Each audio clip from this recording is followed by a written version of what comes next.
কচ্ছপ যেমন নিজ অঙ্গ প্রত্যঙ্গকে সর্বদিক থেকে সংকুচিত করে রাখে, তেমনি কর্মযোগীয় ইন্দ্রিয়াদির বিষয়সমূহ থেকে ইন্দ্রিয়গুলিকে সর্বতোভাবে সংহরণ করে রাখে। ফলে তার বুদ্ধি স্থিতপ্রজ্ঞ হয়।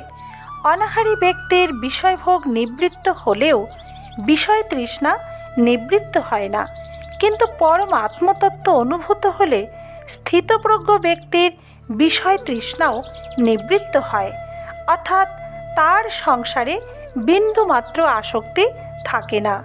ভগবান বলেছেন, বিষয়ের নিয়ে চিন্তা করলে সেগুলির প্রতি আসক্তি জন্মায়। আসক্তি থেকে উৎপন্ন হয় কামনা, অর্থাৎ বিষয় ভোগের প্রতি আকাঙ্ক্ষা। তাতে বাধাপ্রাপ্ত হলে ক্রোধ জন্মায়। ক্রোধ থেকে জন্ম নেয় সম্মোহ বা মূঢ়তা। এই মূঢ়তা থেকে স্মৃতিভ্রংশ হয়, আর এই স্মৃতিভ্রংশ হলে বুদ্ধি নাশ হয়, এবং বুদ্ধি নাশ হয়ে গেলে মানুষের পতন বা বিনাশ অনিবার্য। জয় শ্রীকৃষ্ণ।